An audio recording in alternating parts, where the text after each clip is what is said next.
Rumor kudeta di Tiongkok dan Presiden Xi Jinping ditahan di rumah tahanan bermula dari pembatalan 6.000 penerbangan domestik dan internasional. Pada Sabtu 24 September 2022, media The Inter menggelontorkan desas-desus di media sosial bahwa militer Tiongkok telah menggulingkan Xi Jinping dari kekuasaan. Sementara itu penulis Gordon G. Cheng mengatakan bahwa rumor kudeta Presiden Tiongkok dimulai tepat setelah Xi Jinping kembali dari Uzbekistan dan menghilang dari pandangan selama berhari-hari dan menjadi sesuatu yang tidak biasa baginya. Dan baru-baru ini dikabarkan Xi Jinping berada di Uzbekistan untuk mengambil bagian dalam KTT Organisasi Kerjasama Shanghai.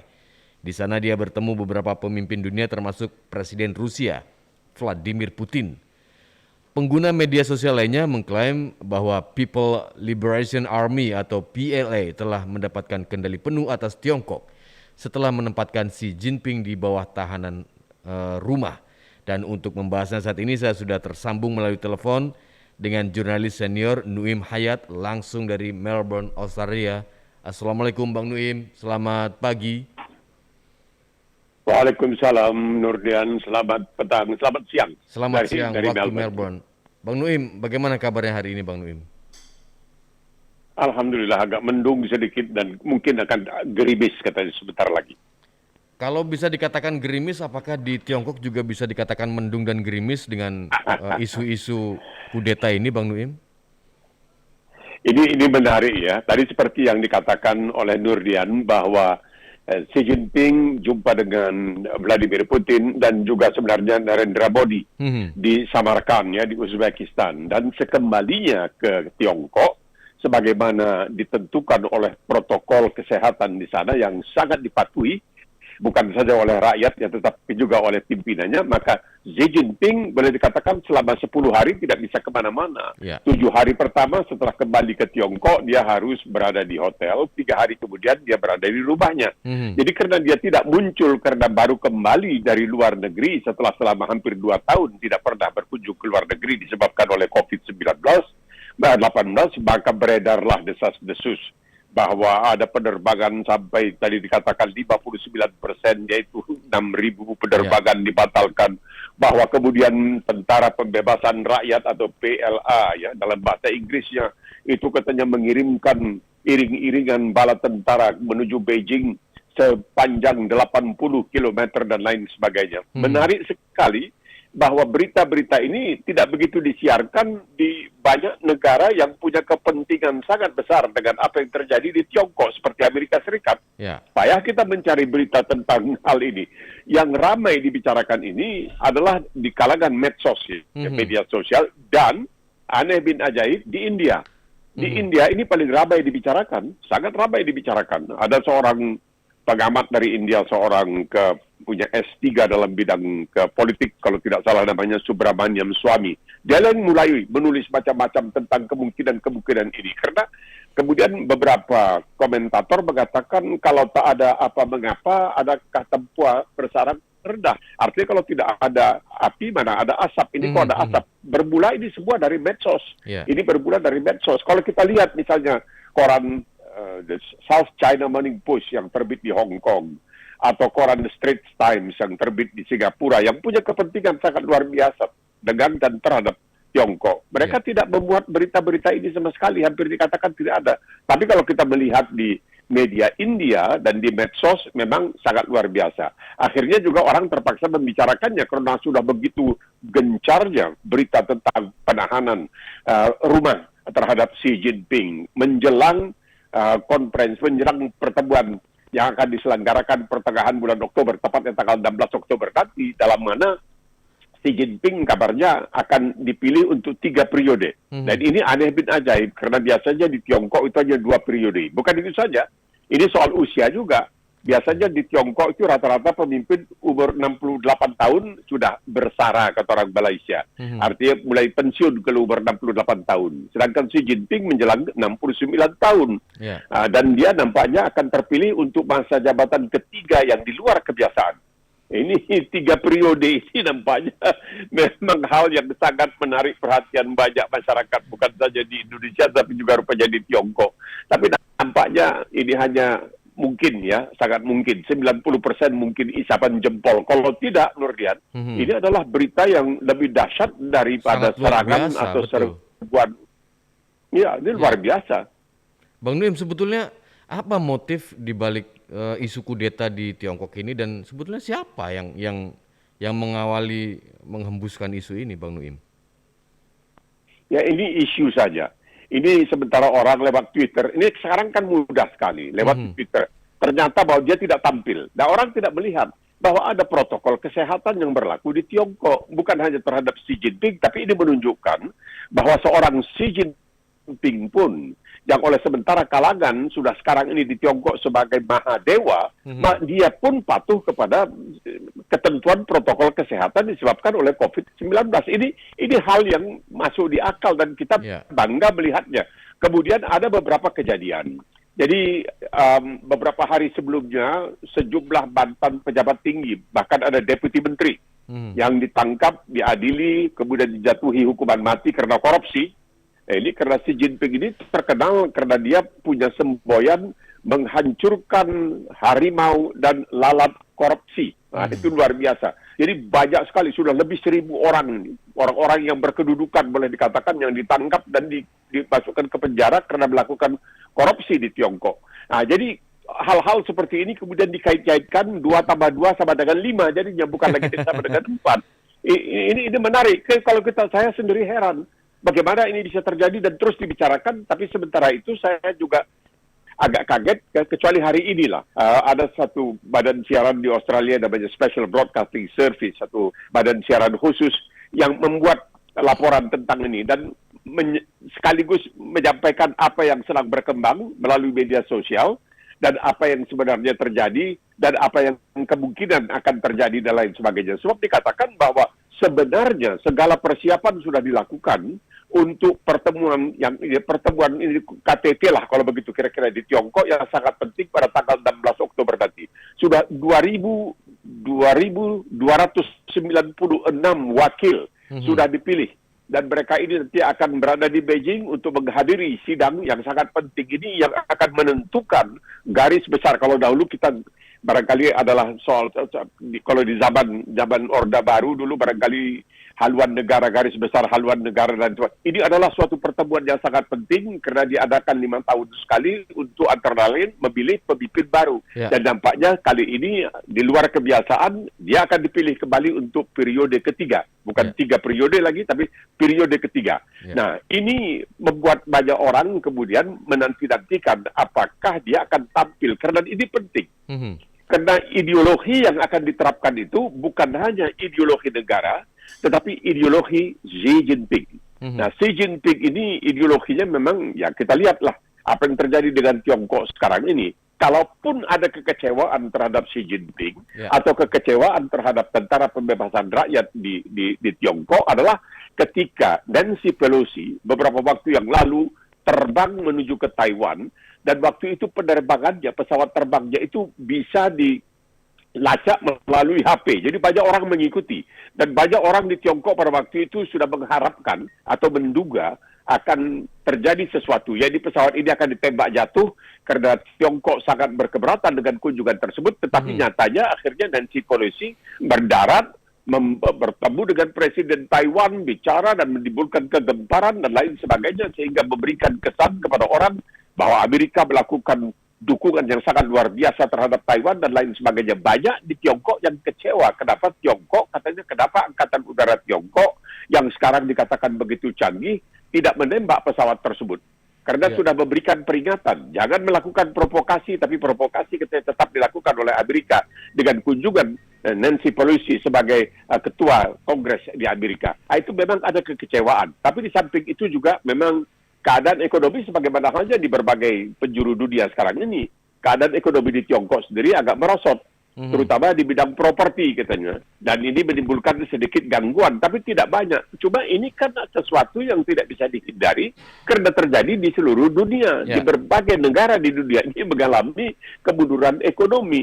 Jadi agak susah untuk menjelaskan, merasionalisasi kenapa ini sampai terjadi, kenapa beredar desas-desus yang begitu mengerikan. Kalau memang ini terjadi, siapa kira-kira yang akan mengambil alih? Apakah Panglima Tiongkok, apakah Panglima Angkatan Bersenjata Tiongkok? Karena dalam jabatannya sekarang ini, Deng Xiaoping sebagai pimpinan Partai Komunis China atau Tiongkok, dia juga adalah ketua dari Komisi Angkatan Bersenjata. Memang diketahui, ketika dia waktu itu menjadi pemimpin, Politbiro-nya kan ada 26 orang ini yang sangat berkuasa, ini macam kabinet yang berkuasa. Nah, ketika dia diangkat menjadi pemimpin, dia menggeser, kalau di Indonesia barangkali bisa disebutkan sebagai Pas Pampres. Jadi yang disebutkan sebagai pasukan keamanan pusat, Internal Security Guard, itu banyak yang diganti. Jadi dia mengganti dengan orang-orangnya. Kemudian yang diganti ini kemungkinan, kata sementara kalangan, sakit hati. Karena mereka dibebaskan, padahal mereka sudah mengabdi dengan begitu setia dan patuh untuk mengamankan seorang kepala negara di Tiongkok. Kenapa kok diganti? Tapi ini terjadi. Setiap terjadi pergantian pimpinan, terjadi pergantian pas pampresnya. Ada isu yang mencuat juga, Bang Nuim, kudeta ini biasanya dilakukan oleh militer dan kali ini ada jenderal di belakangnya. Dituduhkan ada jenderal yang bernama Kiao Ming yang akan menggantikan Xi Jinping. Bagaimana mungkin ini akan terjadi sementara kudeta militer ini kemungkinan besar juga memang tidak akan mungkin terjadi di Tiongkok karena PLA ini berada di bawah komisioner militer pusat dan Xi Jinping sebagai sekretaris jenderalnya gitu, Bang Nuim. Iya, ini kan begini. Di Tiongkok ini yang penting itu ideologi negara. Betul-betul itu penting sekali. Jadi kalau ingat kan Mao Zedong, dia punya The Red Book, buku merah. Buku merah Mao Zedong. Jadi di Tiongkok itu hampir tidak masuk di akal seorang militer bisa mengambil alih. Karena yang penting itu ideologi yang mereka pegang. Dan umumnya ideologi itu dipegang oleh orang-orang yang memang punya wibawa yang sangat luar biasa. Kita tahu, ketika Mao Zedong sebagai seorang pimpinan melakukan revolusi budaya, itu hampir berapa juta orang yang meninggal, yang mati karena kelaparan dan lain sebagainya, kesalahan-kesalahan besar yang dilakukan oleh Mao Zedong. Tetapi karena dia sebagai pemimpin dari gerakan yang begitu hebat di waktu itu, maka dia tidak bisa digulingkan begitu saja. Padahal dia kan dikatakan dia itu saja pemimpin, bukan semacam Sudirman ya. Sudirman almarhum itu jenderal, tapi ini sebagai seorang ideolog yang bukan jenderal. Jadi Bung Tomo lah begitu kira-kira. Tapi itu sangat dihormati di Tiongkok. Jadi agak payah membayangkan ada seorang jenderal berani melakukan hal-hal yang seperti itu. Kalau dikatakan kudeta mungkin agak berlebihan. Tapi ada lagi perkataan lain ya, putsch. Putsch itu artinya pembersihan.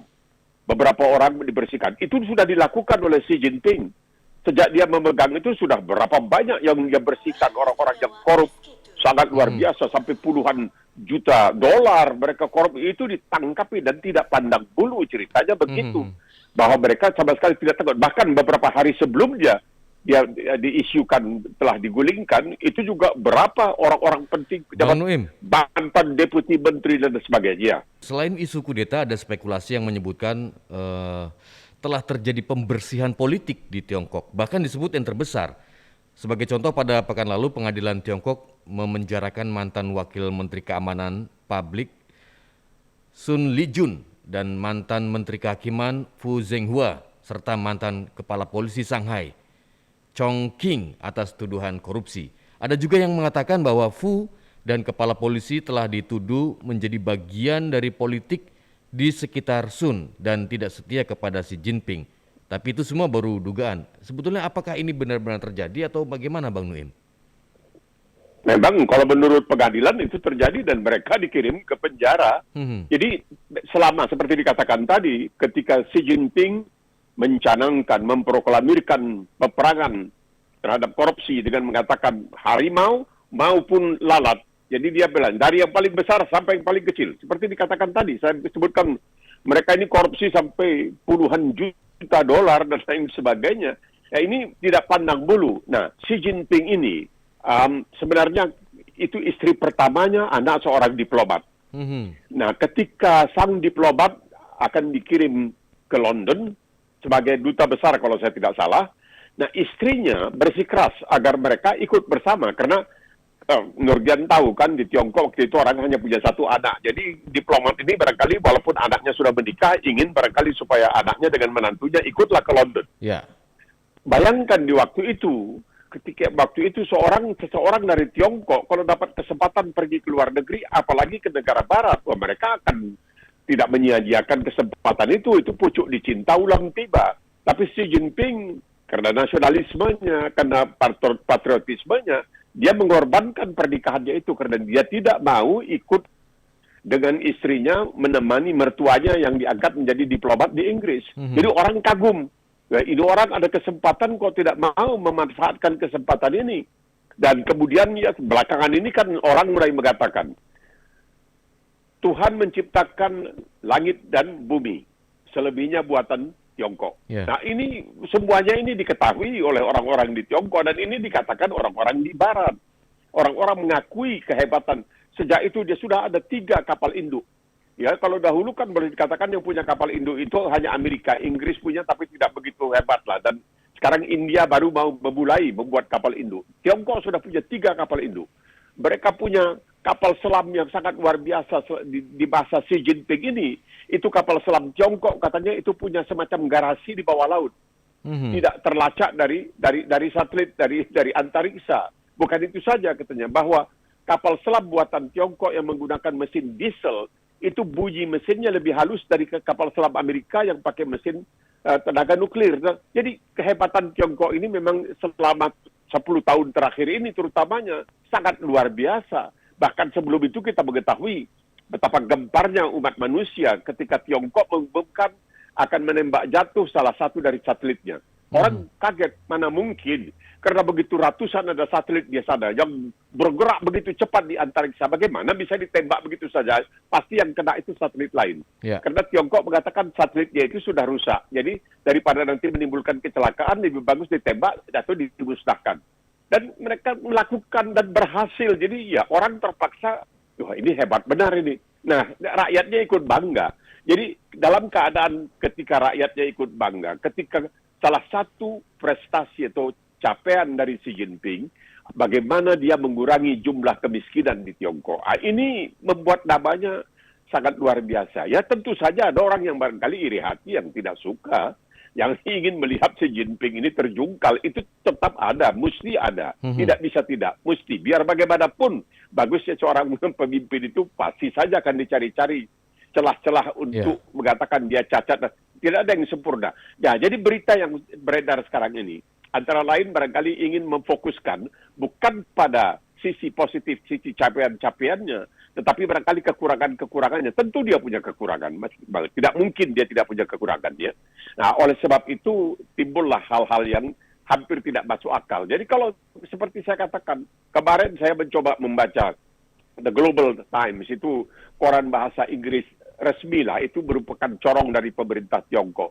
Tidak ada sebut satu hal pun, malahan tetap memuji-muji dan menjelaskan bahwa sekembalinya dari Samarkand setelah menghadiri konferensi dengan pertemuan dengan Putin dan dengan Narendra Modi dan lain sebagainya, menjalani protokol kesehatan. Jadi menunjukkan walaupun dia pemimpin mutlak yang begitu hebatnya, diktator lah mau dikatakan, sebab dalam sistem komunisme itu kan ada diktator proletariat dan lain-lain. Tapi dia tetap mengikuti peraturan yang dia bikin, dia ikuti, dia patuhi. Nah, ini yang membuat orang kadang-kadang barangkali agak kaget juga. Bagaimana seorang Xi Jinping kok mau-maunya mengikuti peraturan? Bukankah dia bisa dapat dispensasi karena dia seorang pimpinan yang tertinggi di Tiongkok? Tapi itulah yang terjadi. Makanya untuk melihat akan terjadi sesuatu kudeta ini akan menimbulkan barangkali kekacauan balauan di Tiongkok. Bisa terjadi perang saudara di antara mereka yang menganggap Xi Jinping telah banyak berjasa dan mereka yang ingin menjungkalkannya. Apalagi dalam keadaan Taiwan belum kembali ke haribaan Ibu Pertiwi, yaitu RRT. Artinya ini sebetulnya aroma politiknya sangat kuat sekali Bang Nuim ya? Iya, karena ini menjelang 16 Oktober ini, Nurdian. 16 Oktober ini sesuatu yang belum pernah terjadi di masa lalu di Tiongkok, yaitu 3 periode. Nah, pada usia yang sudah melampaui 68 tahun. biasanya itu semacam batas usia itu. 68 setelah itu, udahlah istirahatlah Pak, nggak usah ribut-ribut. Kan di dalam budaya Tiongkok itu dikenal yang dalam bahasa Inggris disebutkan filial piety, yaitu kesalehan, ya, kesantunan terhadap orang yang lebih tua, terhadap orang yang lebih berumur, dan lain sebagainya. Atau orang Inggris mengatakan age before beauty, usia lebih diunggulkan daripada kecantikan atau daripada tampang, dan lain-lain sebagainya. Dalam hal ini, dia sudah sangat berjasa sebenarnya. Sangat, tidak bisa dipungkiri. Dan belum kelihatan ada cacat-cacatnya, apakah dia nepotisme, ataukah dia korupsi KKN. Tidak kelihatan sama sekali. Xi Jinping ini tidak kelihatan sama sekali melakukan hal seperti itu. Orang tidak begitu mengetahui istrinya, anaknya, yang tidak begitu diketahui orang di Tiongkok sendiri. Tidak banyak dibicarakan anak-anaknya. Jadi, kelihatan memang dia betul-betul banting tulang untuk nusa dan bangsa. Pengabdiannya itu terhadap itu. Ini kita terpaksa berbunga-bunga karena ini jarang terjadi di mana dalam suatu negara di mana seorang pemimpin itu tidak bisa dicela, tidak harus melakukan akuntabilitas, ya, tidak mempertanggungjawabkan ini itu, tapi dia mempertanggungjawabkan pada dirinya sendiri. Kelihatannya seperti itu. Pulang dari Samarkand sesuai ketentuan yang berlaku untuk orang yang si buyung yang buta huruf, yang sama sekali tidak bisa baca tulis, juga berlaku untuk dirinya. Nah, ini orang kan mesti memperhatikan hal yang seperti itu. Tadi Bang Nuim menyebutkan ada kongres partai yang akan digelar di tanggal 16 Oktober di Aula Besar Rakyat Beijing dan tertutup untuk umum. Dan ini merupakan agenda terpenting dalam siklus politik 5 tahunan PKC. Namun ada spekulasi juga yang menyebutkan bahwa Xi Jinping ini akan lebih mengkonsolidasikan kekuasaannya dengan mempromosikan sekutu-sekutu yang lebih kuat ke posisi senior. Kemudian juga tadi yang disebutkan juga ada pembersihan sejumlah tokoh-tokoh penting, dan bahwa partai ini juga akan menghidupkan kembali gelar pemimpin rakyat, Bang Nuim, yang tidak digunakan sejak Mao Zedong. Iya. Jadi Mao Zedong itu kan disebut sebagai pemimpin agung, the great leader. Kemudian penggantinya disebut sebagai pemimpin bangsa. Nah, ini Xi Jinping ini pemimpin pembersihan yang dia lakukan tanpa tedeng aling-aling, tanpa pandang bulu, tanpa pilih kasih, dan lain sebagainya. Ini yang menyulitkan lawannya untuk menjatuhkannya. Bayangkan 2.296 wakil rakyat, termasuk wakil dari Uighur yang Muslim dan apa semua, ini semuanya akan hadir nanti di balai itu. Saya sudah pernah ke sana itu. Itu balai tersebut tidak masuk di akal kalau kita lihat. Itu betul-betul tidak masuk di akal tuh, bagaimana besarnya, luasnya, dan lain sebagainya. Nah, mereka ini yang akan dianggap sebagai wakil rakyat karena mereka ini dipilih dari tiap-tiap kawasan di Tiongkok untuk mewakili, sampai dari barat sana, sampai dari Tibet dan lain sebagainya. Ini akan hadir. Semuanya akan hadir. Mungkin tidak akan dapat kesempatan untuk bicara. Hanya beberapa barangkali yang akan bicara. Itu pun mungkin sudah diatur dan lain sebagainya. Tapi tentunya nanti sindiran-sindiran, kalau memang perlu dianggap perlu ada masukan-masukan itu disampaikan barangkali tidak secara terbuka. Karena sistem mereka itu sangat menjaga agar jangan sampai kehilangan muka. Jadi kalau kita lihat Xi Jinping itu, coba Nurdian perhatikan. Tampaknya itu tidak ada mencerminkan sesuatu sehingga kita bisa membaca apa isi hatinya. Padahal itu penting kan. Nah, makanya orang Inggris itu mengatakan the inscrutable Chinese. Artinya lihat wajah seorang Tionghoa itu kita nggak tahu apa isi hatinya. Berkilas ikan dalam air, kata orang kita, tahu awak jantan betina. Ikan itu berkilas kan, oh itu ikan betina. Tapi kalau kita lihat muka, mereka nggak bisa tahu apa yang ada di mukanya itu, apa yang ada di isi hatinya melihat dari wajahnya. Begitu hebatnya menjaga semua itu. Ini kenegaranya memang berbunga-bunga, tapi ini satu kenyataan bahwa dia itu salah satu pencapaian yang selalu disebut-sebut. Bukan tentaranya yang sekarang ini konon dikatakan panjangnya 80 kilometer ya, dengan truk, dengan alat-alat perang, bukan. Tapi dia, kalau istilah kita, mengentaskan kemiskinan. Dia mengurangi kemiskinan di negaranya. Ini yang membuat banyak orang merasa, wah ini betul-betul adalah jasa yang harus dibalas. Air susu dibalas dengan air susu, bukan dibalas dengan air tuba. Ya apa boleh buat, ini kenyataan. Ini kenyataan yang kita lihat. Tidak ada bermegah-megah. Kita lihat kesederhanaan pada dirinya, caranya juga membawa diri, kata orang kita itu sangat sangat sederhana, menarik sekali. Barangkali ada hal-hal yang perlu dicontoh dari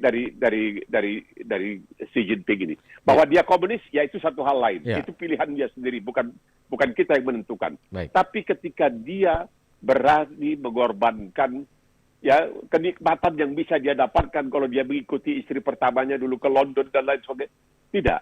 Dia mengatakan ya dia mau berjuang di dalam negeri. Nah, itu jadi membuat kita merasa wah ini orang barangkali betul-betul dia adalah orang yang sangat ikhlas, mungkin sangat tulus dalam apa yang ingin dia lakukan. Ya, kita akan lihat bagaimana ujungnya, Bang Nuim. Dan jika di Tiongkok terjadi letupan-letupan kecil gitu ya, letupan-letupan politik kecil menjelang Kongres di Tiongkok, di Iran terjadi pergolakan yang sangat luar biasa hanya karena jilbab, Bang Nuim. Kericuhan di Iran yang dipicu oleh kematian Mahsa Amini, seorang perempuan berusia 22 tahun yang tewas dalam tahanan polisi, telah ditangkap polisi moral karena tidak mengenakan jilbab secara benar. Dan kini sudah memasuki minggu kedua atas unjuk rasa tersebut. Bang Nuim, sebetulnya mengapa hijab atau jilbab ini memainkan peran sentral di Iran? Karena mereka kan menyebutkan satu-satunya Republik Islam.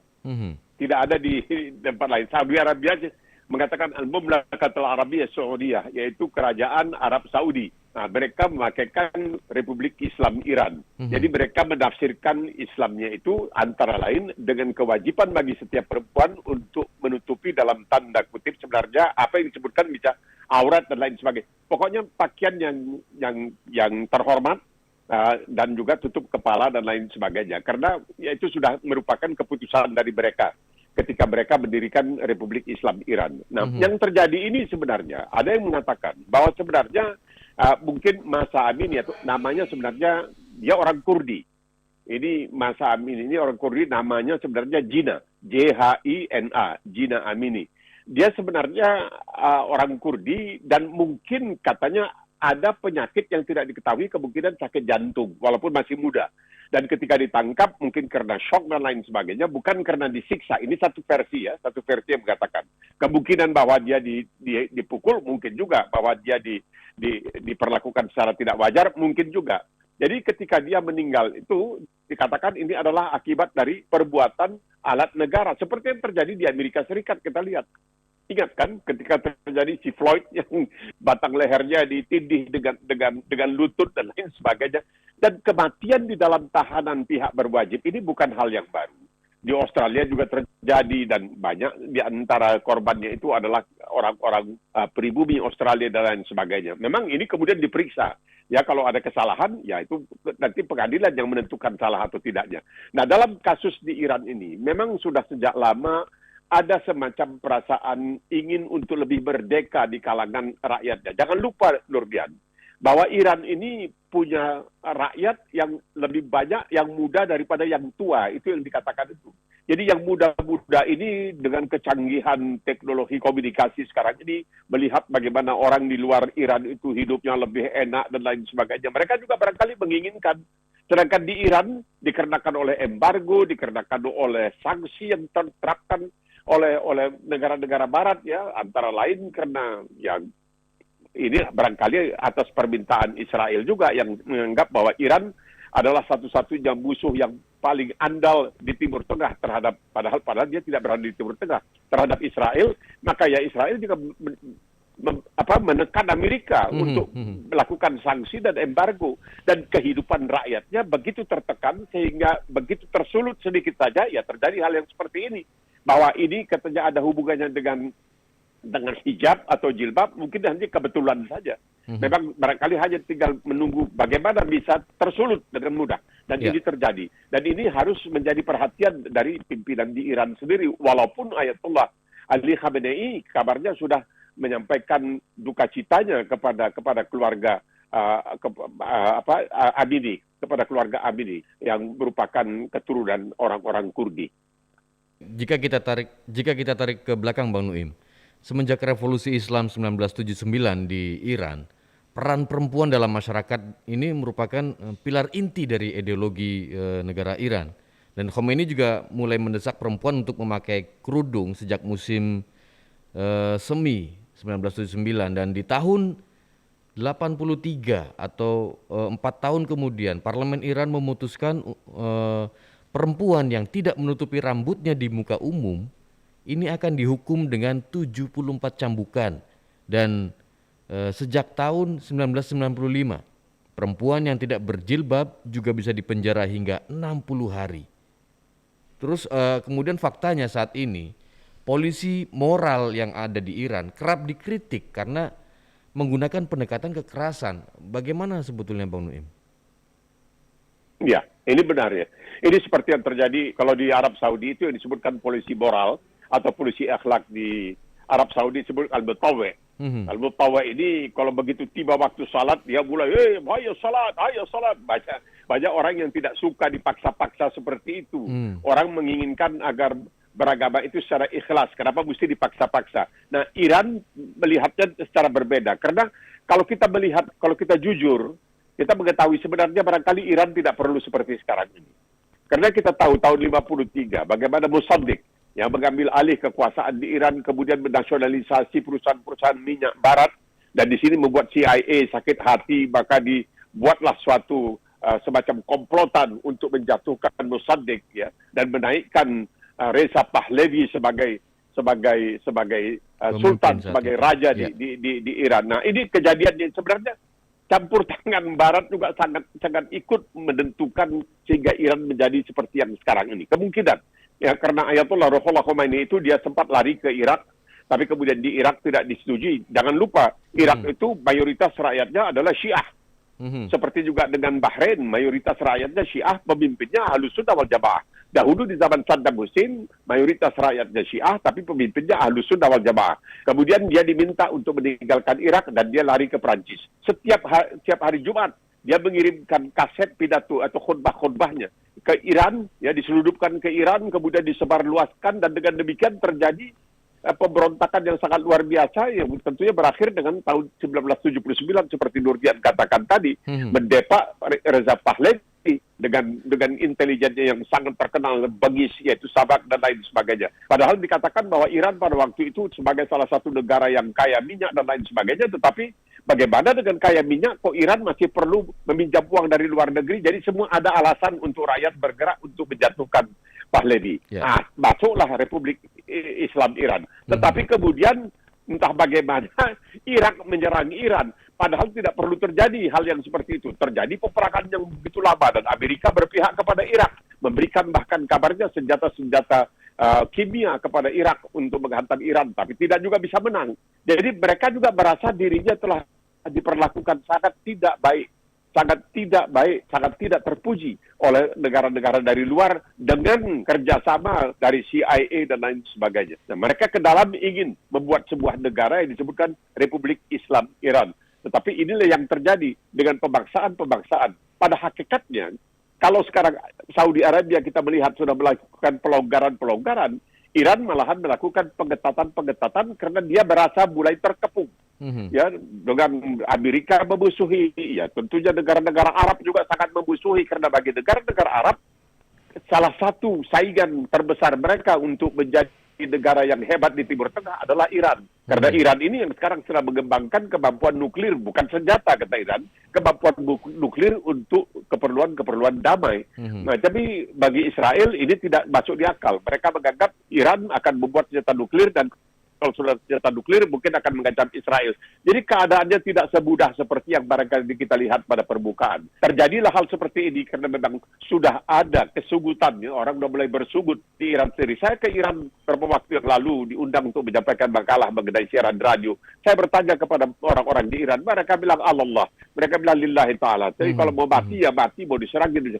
Jadi keputusasaan itu sudah terasa di Iran, dan itu makin sempit, makin sedikit. Dan ingat bahwa banyak sekali penduduk di Iran itu adalah anak-anak muda yang ingin kebebasan, barangkali seperti anak-anak muda di negara-negara lain. Ya, baik Bang Nuim, semoga saja permasalahan di Iran dan di Tiongkok ini akan mendapat solusi yang terbaik begitu ya Bang Nuim. Terima kasih Bang Nuim sudah membersamai kami di Morning Traffic.